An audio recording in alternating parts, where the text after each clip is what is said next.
자, 오늘 조직신학 시간 예수님의 인성에 대해서 우리가 다루기로 했었죠. 자, 그래서 예수님의 인성에 대해서 우리 강의를 진행하도록 하겠습니다.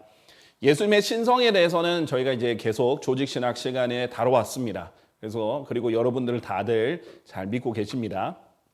그런데 신성을 이해하면서 동시에 예수님의 인성을 이해하지 않으면 그러면 조화롭게 예수님을 하는 것이 아니라고 했죠. 예수님이 하나님이시면서 100% 하나님이면서 또 100% 사람이라는 것을 믿고 조화롭게 볼 수 있어야 된다고 했습니다. 그 부분을 우리가 볼 수 있도록 오늘 슬라이드로 만들어서 진행하도록 하겠습니다. 자, 빌립보서 2장 5절에서 8절 보시면요. 너희 안에 이 생각이 있게 하라. 이 생각은 그리스도 예수 안에도 있었느니라. 그분께서는 하나님의 형체로 계시기에. 자, 이 부분이 이제 두 번 타이핑 오류가 났죠. 형체가 두 번 반복됐는데 한 번만 있는 겁니다. 하나님의 형체로 계시기에 하나님과 동등하심을 강탈하는 것으로 생각하지 않으셨느니라. 그러나 스스로 이름 없이 되셨으며 자기 위에 종의 형체를 취하셨고 사람들과 같은 모습이 되셨느니라. 그리고 사람과 같은 모양으로 발견되신 그분께서는 스스로 겸손하셨고 죽음 곧 십자가의 죽음에 이르기까지 순종하셨느니라 라고 되어 있습니다. 자, 여기에서 이제 여기 사람들과 같은 모습, 이분은 이제 likeness, 영어로 likeness고요. 사람과 같은 모양은 as fashion, 이런 다른 단어고요. 자, 여기서 핵심은 뭐냐면 예수님께서는 하나님의 형체다. 그래서 보이지 않는 하나님이 형체로 계시는 하나님의 형체다라고 했고요. 그렇기 때문에 하나님과 동등하심을 강탈하는 것으로 생각하지 않으셨다라고 했어요. 그 말은 역으로 하나님과 동등하시다라는 뜻이고요. 그럼에도 불구하고 그러나 역접이죠. 스스로 이름 없이 되셨으며 자기 위에 종의 형체를 취하셨고 마치 옷을 입듯이 종의 형체를 취하셨습니다. 하나님의 형체이신데 종의 형체를 취하셨고요. 사람들과 같은 모습이 되셨다라고 되어 있습니다. 그리고 사람과 같은 모양으로 발견되신 그분께서는 스스로 겸손하셨다. 스스로 겸손하시고 죽음, 곧 십자가의 죽음에 이르기까지 순종하셨다라고 했어요. 자, 하나님일 때 절대 할 수 없는 게 순종입니다. 하나님은 누구에게 순종해 보신 적이 없어요. 하나님 제일 높으시기 때문에. 그런데 하나님이 종의 형체를 입고 오셨어요. 예수님이죠. 성육신입니다. 자, 그리고 사람 같은 모습을 발견되신 그분께서는 스스로 겸손하셨고 죽음, 곧 십자가의 죽음에 이르기까지 순종하게 되십니다. 하나님 아버지의 지시를 받고 하나님 아버지께 순종하는 그 일을, 그 삶을 3년 만에 공생애 동안, 또 길게는 예수님께서 태어나시고 33년 반의 일생 동안 그렇게 살면서 본을 보이고 우리에게 좋은 본이 되셨어요. 그래서 이 겸손한 생각, 이 생각이 그리스도 안에도 있기 때문에 우리도 우리 안에도 있어야 된다라고 말씀하셨습니다. 자, 예수님께서 종의 형체를 입고 아버지보다 낮아지셨는데요. 그 증거가 첫 번째로 우리가 두 부분으로 나눠서 숫자를 두 번 나눠서 보여줄 텐데요. 첫 번째는 예수님의 초기 생애는 아버지께 의지하여 사셨다라는 겁니다. 자, 초기 생애뿐만 아니라 사실 제가 말하는 이 초기 생애는 여기서 말하는 거는 이 땅에서의 생애예요. 초기에만 그랬고 후기에는 안 했다는 말이 합니다. 이제 이것은 earthly life, ministry에 있는 이 땅에서의 생애는 하나님께서 의지해서 사셨다라는 겁니다. 자, 요한복음 57절, 6장 57절에 보시면요. 살아계신 아버지께서 나를 보내신 것 같이 그리고 내가 아버지에 의해서 사는 것 같이 나를 먹는 자도 그러하나니 그는 나로 말미암아 살리라 했어요. 지금 요한복음 6장에 보면은 예수님을 믿는 것을 먹는 것으로 지금 표현한 그런 장면입니다. 자, 그때 뭐라고 얘기하셨냐면 나를 보내셨다라는 표현도 했지만 여기서 내 아버지에 의해서 사는 것 같으니 내가 아버지에 의해서 산다라고 했어요. 하나님께서는 아버지에 의해서 의지해서 산 거예요. 그러니까 독립적으로 사신 게 아니라 하나님 아버지의 의지에서 살았고 하나님의 아버지에 의해서 이 땅을 살아가시게 된 겁니다. 자, 그러니까 이 예수님이 종의 형체로 이 땅에 오셨을 때는 dependent, independent, 독립적인 게 아니라 하나님께 의지해서 사셨다는 거예요. 자, 두 번째로 보면 예수님께서는 아버지 없이는 아무것도 하실 수 없었다. 그렇게 직접 말씀하셨죠. 요한복음 5장 19절. 그때 예수님께서 그들에게 대답하여 이같이 말씀하셨느니라. 진실로 진실로 내가 너희에게 말하노니 아들은 스스로 아무것도 할 수 없고 다만 그가 아버지께서 하시는 것을 보는 것은 할 수 있느니라 라고 했어요. 자, 이 부분만 보면 일단 인성이 강조된 표현입니다. 제가 이제 요한복음 시간에서는 이 인성이 강조된 표현뿐만 아니라 신성이 강조된 표현이라 설명을 했는데, 일단 여기에서 인성이 보면은 인성이에요. 왜냐하면 독립적인 부분이 아니라 아버지 없이는 혼자 할 수 있는 게 없다는 거예요. 그러나 이것도 자세히 보면 예수님의 인성만 강조한 게 아니라 신성, 성육신을 모두 나타낸 거라고 했죠. 다만 그가 아버지께서 하시는 것을 보는 것은 할 수 있다. 그런데 하나님께서 다 보여주셨다는 거예요. 이는 그분이 무엇을 행하시든지 아들이 이것들 역시 동일하게 행하기 때문이라. 결국 동일한 전능함을 가지고 있는 거예요. 아버지가 행하시는 것은 아들도 행할 수 있다. 다만 이 땅에 내려올 때는 독립적이지 않다. 이 부분을 여기서 강조를 한 거예요. 그러나 여기에도 신성이 있다라는 것을 말씀드렸습니다. 자, 예수님께서 3번은 아버지에 의하여 이 땅에 보내심을 받았다. 파송을 받으신 거죠. 자, 그러니까 당연히 보내는 자가 보냄을 받는 자보다 일단은 그 당시에는 위치가 더 높은 거죠. 요한복음 6장 29절. 예수께서 대답하여 그들에게 말씀하시기를 이것이 하나님의 일이니 그분께서 보내신 이를 너희가 믿는 것이라 했어요. 예수님은 하나님께서 보내신 이다. 그렇게 얘기했어요. 그러니까 요한복음은 예수님의 신성과 인성을 조화롭게 성육신의 관점에서 하나님의 아들이라는 관점에서 잘 보여주는 책입니다. 자, 네 번째는 하나님 아버지께서는 아들에게 권능과 그 방향성을 주셨어요. 지시를 하신 거죠. 자, 그래서 하나님께 권위를 주시고 또 이 방향성과 지시를 주신 분입니다. 요한복음 10장 18절에 보면 나에게서 그것을 빼앗을 사람은 아무도 없으나 나 스스로 그것을 내려놓느니라. 문맥은 뭐예요? 생명이에요. 예수님께서 생명을 스스로 내려놓는 거예요. 아무도 예수님을 강제로 죽일 수 없다는 거예요. 본인이 내려놓으니까 죽는 거라는 거예요. 나는 그것을 내려놓을 권능이 있으며 내게는 그것을 다시 취할 권능도 있느니라. 예수님이 그래서 스스로 숨을 거두셨죠.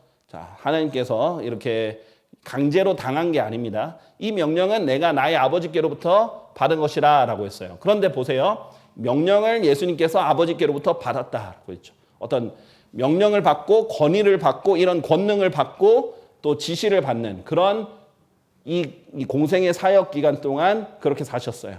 분명히 예수님께서는 하나님의 종으로서도 사셨다는 겁니다. 다음 5번에 보면 예수님께서는 아버지께 메시지를 받았다. 즉 전달할 내용, 무슨 말을 해야 되는지를 내용을 받았다라는 겁니다.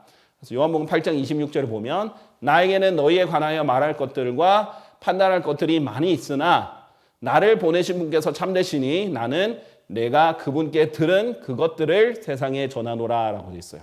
그러니까 예수님께서 말씀하신 거는 하나님 아버지께 받은 하나님이 하나님께로부터 들은 것을 말한다라는 거죠. 그러니까 이것 또한 이 삼위일체를 표현하는 거예요. 예수님이 혼자 스스로 말하는 게 없다는 거예요. 모든 행동을 하나님 아버지와 함께 하시고 그 말하는 내용도 들은 것을 말하는 거예요. 자, 이게 삼위일체를 말하면서 동시에 이 위치상 하나님 아버지에게 권위가 아래에 있는 그 상황을 보여주십니다. 인성을 가졌을 때 있을 수 있는 일입니다. 자, 그 다음에 아버지께서는 아들에게 구원자로 성취해야 할 임무를 주셨다라고 했죠. 요한복음 17장 4절 제가 지상에서 당신을 영원하게 하였나이다. 예수님께서 아버지께 기도할 때입니다. 저는 당신께서 저에게 행하라고 주신 그 일을 완수하였나이다. 자, 임무를 주셨고 그 임무를 완수하시는 그런 장면도 나오죠. 그리고 아버지께서 아들에게 왕국을 맡기십니다. 누가복음 22장 29절 보면 그런즉 나의 아버지께서 나에게 맡기신 것 같이 내가 너에게 한 왕국을 맡기리라 라고 했어요. 자, 하나님께서 왕국도 아들에게 맡겼죠. 그러니까 마치 아버지 왕이 아들 왕에게 물려주는 것처럼 이렇게 맡기셨다라고 되어 있어요. 권위에 있어서 그런 권위에 있어서 특별한 부분이 있습니다. 자, 그렇다고 해서 예수님이 열등한 신이라는 게 절대 아니에요. 신격에 있어서는 동등합니다. 인성에 있었을 때는 상하관계가 뚜렷해요. 자, 그 차이를 우리가 이해를 해야 되겠죠. 그리고 아버지께서는 예수님의 머리가 되셨다라고 돼 있어요. 성경에 보면은 모든 남자마다 머리는 그리스도시요 여자의 머리는 남자이며 그리스도의 머리는 하나님이시라라고 했어요. 그리스도도 머리가 있죠. 바로 하나님이시다. 자, 예수님께서는 하나님께 나아가는 구원의 길이 되셨다. 하나님 아버지가 계시고 아버지께로 나아가는 구원의 길이 되셨죠. 그래서 히브리서 7장 25절에 보면 이러한 이유로 그분께서 항상 살아계셔서 예수님께서 항상 살아계셔서 그들을 위하여 중보하신다라고 했어요. 그분께서는 자신에 의하여 하나님께 나아오는 자들, 예수님에 의해서 하나님께 나아오는 자들을 능히 끝까지 구원할 수 있느니라 라고 했어요. 그래서 예수님은 그렇게 끝까지 자들에게 나아오는 자들을 구원하시는 분이고 그 구원의 길이 되셨습니다. 그래서 요한복음 14장 28절에서 나의 아버지께서 나보다 더 위대하시기 때문이라 라고 분명히 말씀하셨어요. 더 위대하시다. 근데 어느 관점에서 예수님의 지금 인성을 입고 이 땅에서 하나님의 종으로서 이 사역하는 그 관점에서 아버지가 더 위대하시고 권위로서도 더 위에 있고 예수님은 하나님께 기도하고 이런 부분들이 있는 겁니다. 자, 이거를 오해해서 신격 그 자체에서 차별이 있다. 그래서 예수님은 하나님과 동등한 분이 아니라 열등하다. 이게 여호와 증인의 주의장이죠. 거기에 이제 하면은 이걸 조화롭게 못 보는 거예요. 신격에서는 동일하지만 이 동등하심을 강탈하는 것을 여기지 않은 이분이 종의 형체를 입었기 때문에 이때는 상하관계가 있는 것이고 더 위대하다. 차이가 있는 것입니다. 성육신 이전에 예수님은 아버지 하나님과 언제나 동등했습니다. 말씀이셨죠. 하나님이셨느니라 라고 요한복음 1장에 나옵니다. 그러나 성육신 하신 예수님은 이러한 위치에서 스스로 낮아지셨다는 게 중요합니다. 자, 그래서 이 예수님이 그냥 사람이라고만 생각한다든지 열등한 신이라고 생각하는 그런 오해는 예수님의 인성과 신성을 둘 다 이해할 때 해결된다라고 말씀드렸어요. 자, 결국은 이 예수님의 인성은 하나님의 형체를 입으신 분이, 가지고 계신 분이, 하나님의 형체이신 분이 종의 형체를 취하실 때 발생하게 된 예수님의 겸손을 보여주는 겁니다. 이게 예수님의 겸손. 나는 겸손하다. 나는 온유하고 겸손하니 내게로 와서 배우라 그랬거든요. 진짜 겸손하신 분이에요. 모든 영광을 받으실 분이 종이 스스로 되신 거니까요. 자, 그래서 예수님의 인성에 관한 증거 보세요. 예수님의 인성을 부인하는 것도 안 돼요. 성육신을 부정해서도 안 돼요. 예수님 신성을 너무 강조하다가 예수님이 육체로 온 것까지 거부하는 사람이 있었어요. 그런 사람들도 하나님께서는 적그리스도의 영을 가졌다라고 말씀하셨거든요. 인성도 제대로 알아야 됩니다. 자, 증거가 뭐냐? 일단 인간의 이름이 주어졌죠. 우리 인간이 탄생하면 탄생 때 어떤 게 주어지죠? 이름이 주어지죠. 그런즉 그녀가 하나들을 낳으리니 너는 그분의 이름을 예수라 부를지니라. 이 예수는 인간의 이름입니다. 그래서 우리가 아버지 하나님을 예수라고 하지 않아요. 그리고 성령님을 예수라고 하지 않습니다. 성령님을 예수님의 영이라고 하죠. 네. 그런데 이거를 오해한 게 오직 예수라는 그 Jesus onlyism이라는 또 다른 교리를 가진 게 있는데 거기에 보면은 아버지도 예수고 성령님도 예수다. 이게 아니에요. 아버지나 아들이나 성령님이나 다 주라는 신성이시지만 예수라는 이름은, 예수님이라는 이름은 예수님 하나님 말씀, 이 두 번째 위격이신 말씀께서 인간으로 오셨을 때 부여된 이름입니다. 예수입니다. 그 전에 절대 부여되지 않았어요. 자, 예를 들면 임마누엘은 하나님의 이름이에요. 우리와 함께 하시는 하나님이라는 이름이에요. 그거는 예언되어 있던 이름입니다. 그러나 예수라는 이름은 태어날 때 붙여진 신약에서 주어진 이름이에요. 이름은 여호와께서 구원하신다라는 이름이고 여호수아나 호세아처럼 흔한 이름이다라는 것을 알 수 있습니다. 자, 빌립보서 2장 9절에서 10절 보시면요. 하나님께서도 그분을 지극히 높이셨으며 그분께 각각의 모든 이름 위에 있는 한 이름을 주셨느니라. 자, 예수님이 스스로 낮아지시니까 아까 8절까지 봤었죠? 9절 10절에서 하나님 어떻게 하시냐? 다시 예수님을 지극히 높이시는 겁니다. 그러니까 하나님이 직접 몸소 보여준 거예요. 우리도 스스로 낮아지면 하나님께서 지극히 높이실 거라는 거예요.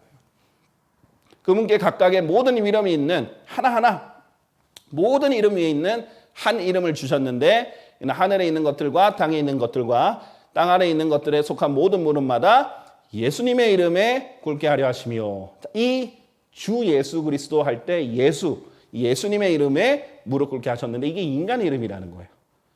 자, 이것이 이제 인간 이름이 주어졌다라는 겁니다. 자, 마가복음 6장 3절에 보면 예수님은 계보가 있었죠. 인간 계보가 있었어요. 하나님은 계보가 있을 수가 없죠. 그렇죠? 분명히 마태복음 또 누가복음에 보면 인간 계보가 있어요. 이 자는 마리아의 아들이자 야고보와 요세스와 유다와 시몬의 형제 목수가 아니냐. 형제들도 있었어요. 조상들도 있었고 마태복음 1장, 누가복음 3장에 보면 계보도 있죠. 여기서는 형제들도 있죠. 가족도 있죠. 그래서 친어머니 마리아가 있고 전에도 우리가 배웠었는데 누가복음 3장의 계묘는 마리아의 계보고 이거는 다윗의 아들과 나단의 후손으로서의 혈통적 적동성을 나타내는 것이고요. 그다음에 마태복음 1장은 양아버지 요셉에게 직접 태어난 건 아니지만 자기 어머니 마리아와 결혼함으로써 양아버지 요셉의 계보도 가지셨는데 다윗의 아들 또 솔로몬의 후손으로서 법적 정통성을 지닌 메시아로서 태어나셨죠. 자, 그리고 인간 신체 발달의 법칙 아래 계셨다. 됩니다. 자, 하나님은 성장하지 않습니다. 하나님은 뭐 태어나지도 않으실 뿐만 아니라 아기일 데가 없습니다. 그렇죠? 인간으로서 태어나서 성장하셨죠. 야고보서 1장 17절 보세요. 하나님께는 뭐예요? 변함도 없고 회전하는 그림자도 없다라고 돼 있어요. 변화하시는 분이 아니에요. 항상 완벽하시기 때문에 성장이라는 거는 불완전한 존재가 성장하는 겁니다. 자, 그런데 누가복음 2장 40절 보면 그러자 그 아이가 자랐으며 인간의 육체는 불완전해요. 그러니까 죽을 수도 있는 육체였던 거예요. 그 아이가 자랐다라고 되어 있습니다. 자, 하나님께 기도했죠. 하나님이 하나님께 기도하는 게 아니죠. 지금은 인간으로서 아버지 하나님께 기도를 하는 거예요. 그래서 마지막에 주일 때는 아버지라고 안 하고 나의 하나님. 인간이 하나님께 드리는 기도입니다. 어찌하여 당신께서는 저를 버리셨나이까. 신격은 절대 분리되지 않아요. 삼일째는 하나이기 때문에. 그런데 인간으로서는 버림받았어요. 그게 가능한 건 인성과 신성을 둘 다 지녔기 때문이다 라는 거예요. 아버지 하나님을 나의 하나님이라 부르셨다. 이 부분이 인성의 증거죠. 그리고 마태복음 14장 23절에 보면 그리하여 그분께서 무리들을 돌려보내신 후에 그분께서 기도하려고 어떤 산속으로 따로 올라가셨더라. 자, 하나님께 기도하는 거예요. 산속으로 올라가셔서 기도하시던 이런 부분들이 자주 있죠. 성경에 보면. 그러니까 예수님은 좋은 기도 습관들을 가지고 계셨는데 정기적으로 아버지 기도하셨던 분이시다. 자, 히브리서 5장 7절에는요. 심지어 그분께서 자신의 육체에 속한 날들에 친히 자신을 죽음에서 구원하실 수 있는 분께 격한 울음과 눈물들도 기도들과 간구들을 올려드렸다. 그러니까 그냥 기도하는 게 아니라 간절히 구했고 눈물들로 구하고 격한 울음을 통해서도 구했다. 그리고 그분께서 두려워하셨다. 주를 두려워함도 가지고 계셨다는 거예요. 그러니까 우리 인간에게는 최고의 본인 거예요. 그래서 예수 그리스도가 우리의 완벽한 본이 되는 겁니다. 하나님은 아예 존재 자체가 달라요. 하나님 아버지는. 그러나 예수님은 인간으로서 우리에게 완전한 본이신 거예요. 그렇게 삶을 사셨던 겁니다. 그래서 이런 부분들 다 인성에 속한 부분들이다라고 할 수 있습니다. 자, 신체적 연약함을 지니셨습니다. 당연히 배고픔과 목마름 하나님께 해당될 수 없는 거예요. 그런데 예수님 배고프셨죠? 목마르셨어요. 그리하여 그분께서 40일 낮과 40일 밤을 금식하시자 그 후에 그분께서 허기지셨더라. 그렇죠? hungered, 수동태로 허기지셨다라고 돼 있고요. 예수님께서 그녀에게 말씀하시기를 목마르셨죠? 나에게 마실 물을 달라. 이런 부분도 인성이다 라는 걸 알 수 있습니다. 자, 그 다음에 피곤하셨어요. 또 그래서 잠도 주무셨습니다. 하나님께서는 절대 기진하지도 않으시고 지치지도 아니하시고 졸지도 아니시고 주무시지도 아니하시는 분입니다. 그런데도 이런 일이 일어났죠. 내가 몰랐더냐? 영원하신 하나님의 주, 곧 땅끝들의 창조주는 기진하지 아니하시며 지치지도 아니하는 것을 내가 듣지 아니하였느냐? 이스라엘을 지키시는 분께서는 졸지도 아니하시고 주무시지도 아니하시리라. 자, 또 어떤 시체적 욕구를 가지셨냐면요. 인간처럼 우셨다라고 돼 있는데 예수님께서 우셨더라. 그리고 그분께서 가까이 오셨을 때 진이 그 도시를 보고는 그것으로 인하여 우시며 이런 부분들이 있죠. 그래서 창조주는 기진하지 아니시고 지치도 아니하시는데 보통 인간의 몸을 입으셨기 때문에 종의 형체를 입으셨기 때문에 배고프고 목마르고 피곤하고 수면하고 눈물도 흘리신 분이셨다라는 거예요. 바로 이 모든 것을 아우를 수 있는 것이 바로 이 위대한 신비 예수님의 인성입니다. 이것을 이룰 수 있는 것은 뭐예요? 예수님의 겸손과 예수님의 위대한 사랑이 있었기 때문에 가능했다라는 겁니다. 자, 그러면 우리가 지금 봐야 되는 것들은요. 디모데전서 3장 16절에 하나님께서 이렇게 말씀하셨어요. 하나님께서는 육체로 명백하게 나타나셨다라고 분명히 말씀하셨어요. 그러면은 하나님이시죠. 근데 육체로 나타나셨죠. 근데 육체로 나타나신 게 뿐만 아니에요. 그리고 예수 그리스도께서 육체로 오신 것을 시인하지 아니하는 모든 영마다 하나님께 속하지 아니하느니라. 자, 이것이 두 가지 의미라고 말씀을 드렸습니다. 예수님께서 육체를 입고 나타나신, 명백하게 나타나신 하나님이라는 것을 거부하는 것과, 신성을 거부하는 것과, 두 번째로 예수님의 인성을 거부하는 것, 둘 다를 말하는 거예요. 그러면 그 영보다 하나님께 속하지 않는다. 그런지 이것이 적그리스도의 영이라고 했고요. 이에 관하여 너희도 그것이 올 것이라 들었으니 바로 지금 그것이 이미 세상 속에 있느니라 라고 했어요. 그러니까 계속해서 이미 이 적그리스도의 영은 이 세상에 있어요. 그러다가 마지막 the Antichrist, 마지막 그 짐승이 나타날 텐데 그때는 이제 완전히 극에 달하겠죠. 그렇기 때문에 계속해서 2000년 동안 예수님의 인성에 대한 불신, 신성에 대한 불신이 동시에 계속 일어나는 것입니다. 자, 그러면 예수님은 왜 인간이 되셔야 했는가 볼게요. 일단 우리를 아버지 하나님께 인도하시기 위해 인간이 되셔야 했습니다. 자, 디모데전서 2장 5절에는 이는 유일하신 하나님이 계시며, 자, 유일한 하나님이 계신데 하나님과 사람들 사이에도 유일하신 중재자도 유일한 중재자밖에 없어요. 계시기 때문이니 곧 사람이신 그리스도 예수시라 했어요. 자, 사람이어야만 됩니다. 유일하신 중재자가 되려면 사람이어야만 하나님도 또 사람에게도 중재자가 될 수 있어요. 왜냐하면 이거는 예수님밖에 할 수 없는 건데 하나님을 중재하려면 하나님과 지금 대화하고 소통하고 하나님과 관련이 있어야 돼요. 인간을 또 중재하려면 인간과 관련이 있어야 돼요. 그런데 예수님께서는 100% 하나님이자 또 100% 인간이셨어요. 그 신성과 인성을 동시에 지니셨기 때문에 유일하게 하나님의 손도 잡고 인간의 손도 잡고 중재를 할 수 있었던 겁니다. 그래서 유일하신 중재자라. 자, 우리 안타깝게도 로마 가톨릭에 보면 온갖 중재자들이 다 있죠. 마리아도 중재자고 일반 성인들이라고 불리는 사람도 중재자고, 그래서 기도할 때 그 사람들의 이름으로 기도해요. 그리고 신부가 중재자라고 합니다. 그래서 신부들한테 가서 어떻게 해요? 자기 죄를 고백하죠. 대신 기도해주고 대신 용서해달라는 거예요. 그런 것들은 다 비성경적인 겁니다. 우리가 직접 하나님께 나아가서 예수 그리스도의 이름으로 하면 예수님이 중재자가 되어주셔서 그것을 받아주십니다. 이것은 인간이 되셔야만, 사람이 되셔야만 가능했던 것이다 라는 것입니다. 그래서 예수님께서 이렇게 말씀하셨죠. 나는 길이요 진리요 생명이라 라고 했어요. 이제 표준기님 성경에 보면 이 길, 진리, 생명 모두 어떻게 됐어요? 진하게 되어 있단 말이에요. 이것은 그냥 길이 아니라 유일무이한 길이다. 유일무이한 진리다. 유일무이한 생명이라는 너의 기능을 여기에 넣었습니다. 그래서 예수님은 그냥 길이 아니라 유일무이한 길이고 유일무이한 진리고 유일무이한 생명이라. 나로 말미암지 않고는, 예수님으로 말미암지 않고는 아버지께로 올 자가 아무도 없느니라 라는 것을 알려주신 겁니다. 자, 또한 우리 어떤 이유로 인간이 되셨는가? 순종의 본을 남기기 위해서 인간이 되셨습니다.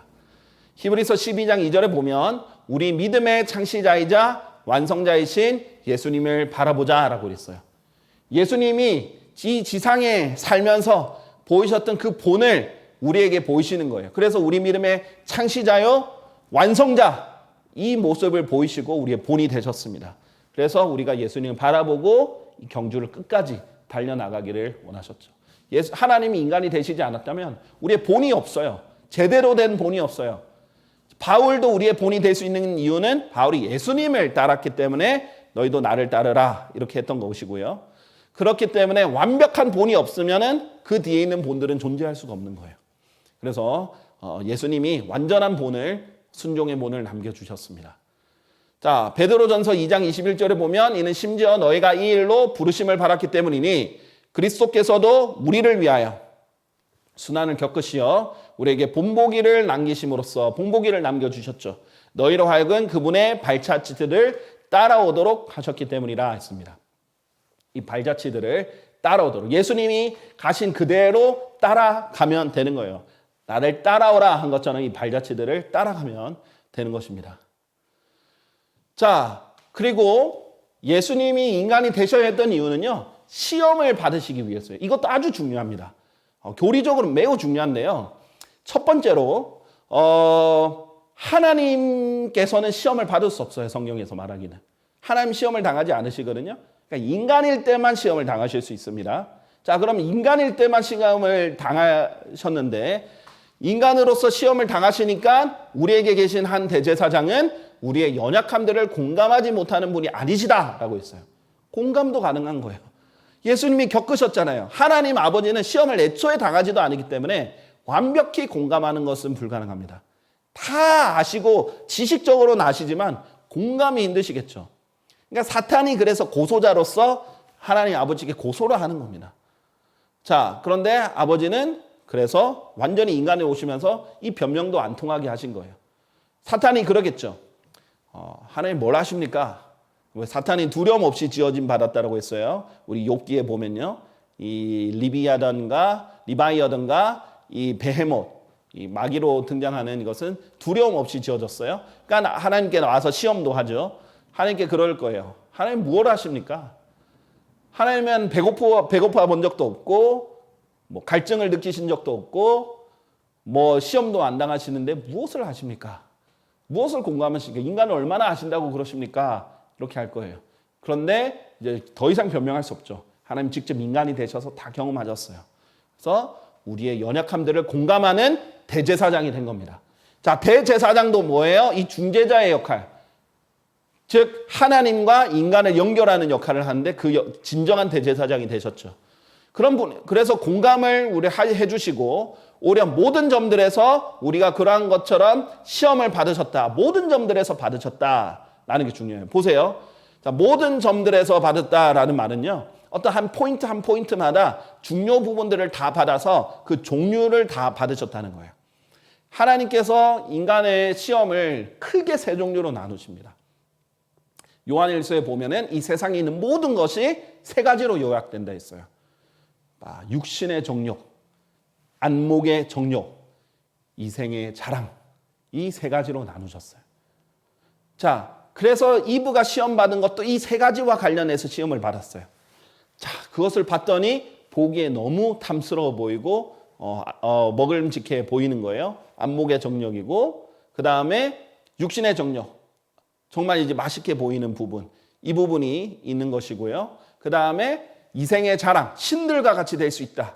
그런 것에 넘어졌죠. 예수님께서 그래서 누가복음 4장, 마태복음 4장에 사탄에게 시험을 받으시잖아요.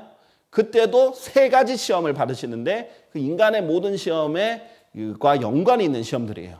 그래서 모든 점들에서 시험을 받으셨어요. 그럼에도 죄는 없다. 이게 중요한 거예요. 왜 인간이 되셔야 되는가? 아담이 실패했기 때문이에요. 아담이 실패했기 때문에 로마서 5장, 6장을 보면 어떻게 되어 있느냐? 그것 때문에 우리가 죄가 들어와서 우리가 안 했는데도 죄인으로 태어났어요. 전가가 된 거예요. 우리가 연결이 된 겁니다. 자, 그런데 예수님이 오셔서 어떻게 됐어요? 시험을 승리하셨어요. 그래서 죄가 없이 승리해서 완벽한 의를 주십니다. 믿는 사람에게 전가해 주시는 거예요. 우리가 하지 않았는데도. 자, 이 일을 이루시려면 반드시 시험을 받으셔야 되는데 시험을 통과해야 의인이 되거든요. 시험을 통과해야 의를 입증받는데 그 부분을 하나님은 시험을 받으실 수 없기 때문에 예수님이 이루어 주신 겁니다. 그래서 우리에게 값없는 선물로 이 영원한 하나님의 의를 주시는 거죠. 자, 죄의 시작을 5단계로 나누면 이렇게 나눌 수 있습니다. 죄는 그냥 바로 시작되는 게 아니에요. 시험이라는 것은 이렇습니다. 먼저 제시가 됩니다. 자, 뭐 예를 들면 사탄이 누구를 증오하라, 뭐 간음할 생각을 가져라, 이런 생각을 줄 때 먼저 제시를 하죠. 아이디어를 줍니다. 시험은 갑자기 무슨 범죄를 저지르는 게 아니잖아요. 어떤 제시를 받습니다. 자, 그때 자각을 하죠. 아, 이게 지금 죄구나. 이 생각 자체가 죄구나 라고 인지를 해요. 여기까지는 죄가 아니에요. 이게 테스트입니다. 마귀가 테스트를 주는 거예요. 세상이 유혹을 주는 거예요. 그러면 그걸 보고 인지를 했을 때는 이거 자체는 죄가 아니에요. 그런데 인지를 하고 나서도 디베이트, 논의를 해요. 머릿속에 이거 할까 말까 고민을 해요. 저울질을 해요. 자, 이때부터 이미 죄는 시작된 겁니다. 생각으로부터 이미 죄가 시작이 된 거예요. 이때부터 유혹은 더 강해지죠. 그래서 결정을 합니다. 내가 이걸 해야겠다. 자, 그 다음에 행동으로 옮기죠. 사람은 이 행동을 옮길 때부터만 알 수 있습니다. 그렇죠? 그 전에 논의를 속으로 했는지 결정했는지는 모르잖아요. 그렇죠?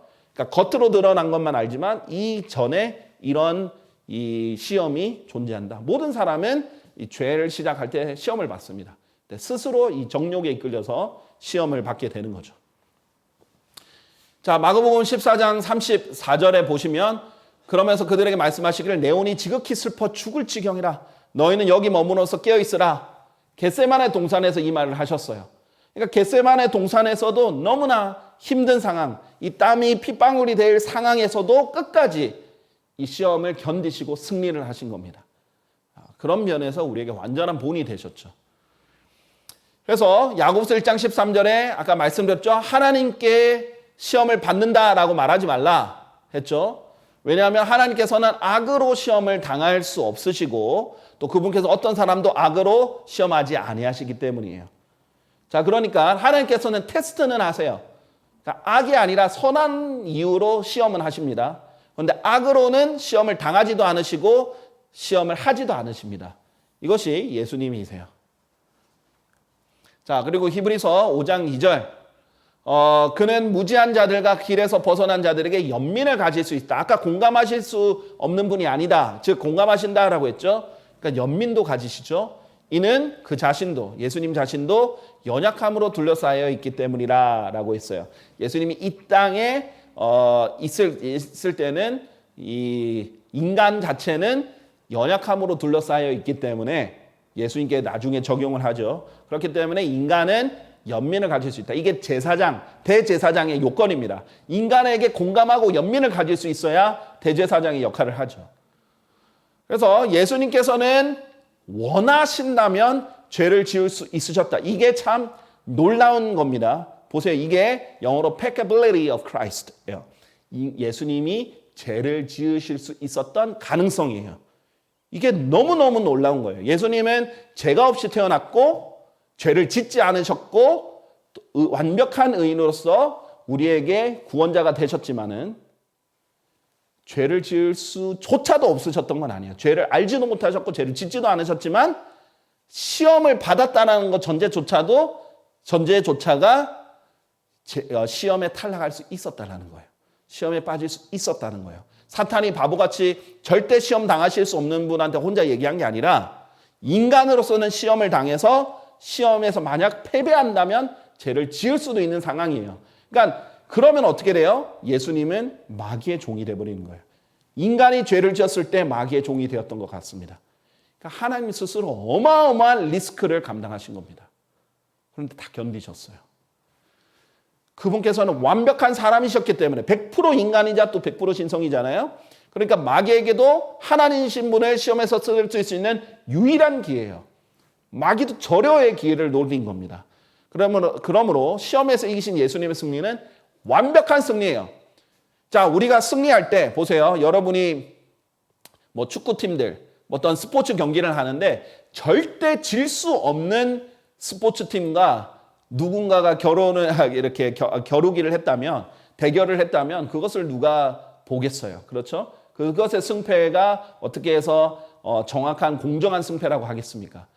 질 수 있는 가능성이 있을 때, 붙었을 때, 승리했을 때 완벽한 승리가 되는 거죠.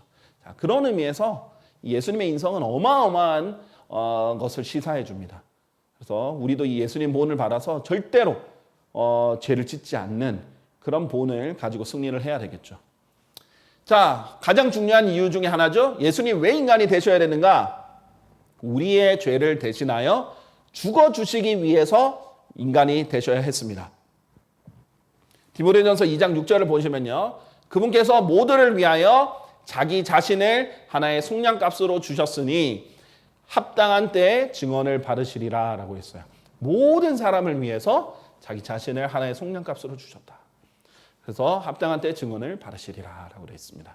그러니까 자신을 속량값으로 주셨기 때문에 자기 자신, 자신의 몸 자체가 속량값이셨어요. 혼도 희생제물로 드려주셨고요. 자, 그런데 생각해 보세요. 하나님은 절대 죽을 수 없습니다. 그렇죠? 하나님은 절대 죽을 수 없기 때문에 죽음으로 그 값을 치를 수가 없어요. 인간이 있기 때문에 가능했던 거죠. 하나님은 죽으실 수 없어요. 왜냐하면 히브리서 1장 3절에 보면 하나님은 자신의 권능의 말씀으로 모든 것들을 지탱하고 계신다 했죠. 하나님 죽으면 어떻게 돼요? 온 우주가 끝나는 겁니다. 그러니까 절대 있을 수 없는 일입니다. 그러니까 예수님이 인간으로서 죽으셨다라는 겁니다. 자, 이 모든 것이 이제 하나님의 은혜다라고 할 수 있습니다. 이제 흔히들 영어권에서는 하나님의 은혜, grace 이 5글자를 따서 하나님의 은혜를 이렇게 표현합니다. 이 grace의 5글자로 나오는데 God's riches, 하나님의 부요하심. 근데 어떤 하나님의 부요하심? At Christ's expense, 그리스도의 희생에서 나오는 하나님의 부요하심. 그것이 우리에게 주어졌다 해서 grace를 이렇게 5글자로 봅니다. 그래서 오늘 우리가 배운 이제 강의 핵심은 예수님의 인성은 정말로 놀라운 하나님의 은혜였다. 예수님의 인성이 없었다면 우리의 구원도 없는 거예요. 신성이 없었다면 예수님 구원자도 될 수 없었지만 인성도 없었다면 우리의 구원과 희생과 이런 것들이 없었다. 이런 것을 여러분께 이제 말씀을 드리겠습니다. 감사합니다.